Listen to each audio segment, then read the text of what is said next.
Hey guys, I wanted to share with you today for the devotional something that really encouraged me to keep digging into the Lord and wanting to be used by Him and seeing the fruit of that.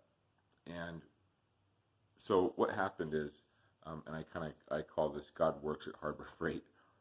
So this last Friday, I went into Spokane and I needed to stop by Harbor Freight and pick some stuff up. And because of the social distancing, where I'm standing in line outside of Harbor Freight because they're only allowing so many people in at one time. And before this, as Pastor Sean has been teaching, and we've been doing ministry up here, and live in ministry up here in Northport. Something that's I've really asked the Lord to help me with is the spirit of fear and where my heart is really at. Do I really want to be available to share the gospel? I want to be challenged by Him to grow and being more dependent upon Him, and part of that's like talking to people in public and just not being afraid to share my faith when I get in a situation that might be uncomfortable. And so, I just, Lord, I'm available. And help me to be available. And help me to drop my expectations of what it would look like to, talk about you. Just help me just to be led by you.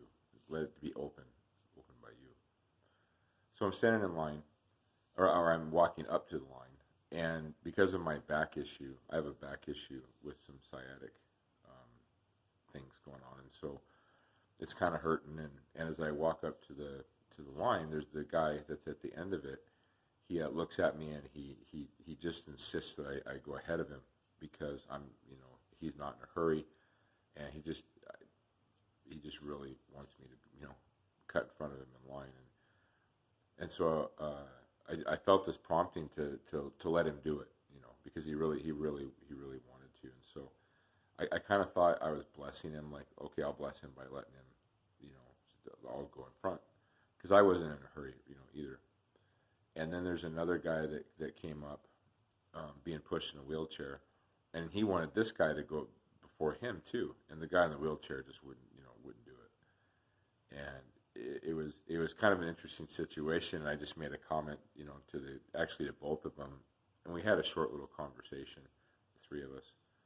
But then the guy and I got into a conversation, and it wasn't anything special. We were just talking about kids and just our childhoods and that kind of stuff, and just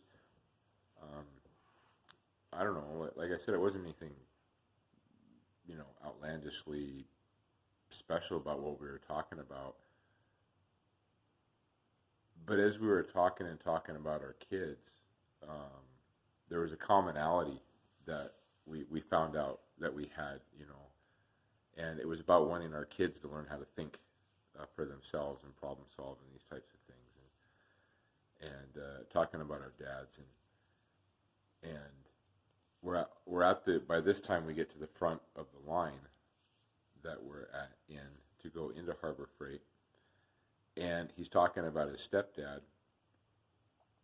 and apparently his stepdad was married before being married to his mom, and he had, in his previous marriage, there was a little girl that his ex-wife had, and he basically raised her before they ended up being separated, and so he was this girl's father, basically. Well, she had passed away here recently. And his stepdad was having a hard time, and he tells me this, and then we're told that we can go into the store, so that we both can go in. So we both go in, and I can't remember exactly how it happened, but either I mentioned to him that I was a pastor, or anyway, somehow it came out. But when I did, his whole demeanor changed, and he asked me. He he asked me, "Will you pray for me? I'd really like you to pray for me." And it kind of took me out of the, you know, took me aside for a second because I wasn't expecting that. And I'm like, yeah, sure, yeah, well, I'd love to pray for you. And we kind of went in this aisle that there was nobody in, and I said, what can I pray for you for? And he said, pray for my stepdad, and because he's taking it really hard, and then he tells me about his shoulder that's been bothering him, and a couple other things, and so I asked him if I could just lay my hand on his shoulder, so I did, and I just started praying for him, and I just asked Holy Spirit, lead me, and how to pray for this guy, and so I did, and I prayed for his stepdad, and I prayed for his shoulder, and I prayed for his kids, and just how the Lord led me, and it wasn't anything special, at least I thought, but I just thanked him for the opportunity to pray for him, and he looked at me, and he said, I haven't been to church in a long time, and I think I'm going to go back to church. And I really thank you for just praying for me. And I really feel like I God met me here today, or God spoke to me here today. And thank you very much. And we kind of went our separate ways. And I just had a big smile on my face because I was just thankful that God had used me in that moment, and I was able to just take advantage of it. And so I just want to encourage you with this to just be available. And whenever it comes up, even if you get nervous, just allow the Lord to just lead you. I guess don't try to force it, and be looking for opportunities to have conversations with people. Really, because the gospel is about people.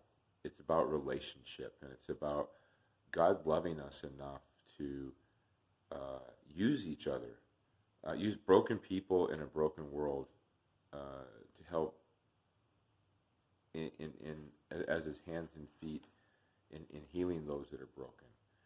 And like an addict has an avenue to an addict, and somebody who's been abused has an avenue to abused, and to those who are abused. And you never know how God's going to use your past. And then, as Paul says, let us boast in our weaknesses, for his power is made perfect when Jesus said, my power is made perfect in your weakness. And in my weakness, God met me, and I was able, or he touched somebody's life through me at Harbor Freight of all places. And so I'm just really thankful for that. I'm just really encouraged to not give up, that God really meets us in whatever place that you're in, whatever place that I'm in. God can use us no matter what, if we're just available. And I've been really, really meditating on that lately, and it's been a real encouragement. So I hope it's an encouragement to you. I pray that it blesses you, and I pray that you just have a wonderful day and a wonderful rest of the week, and that God's and feel God's hand and presence on your life.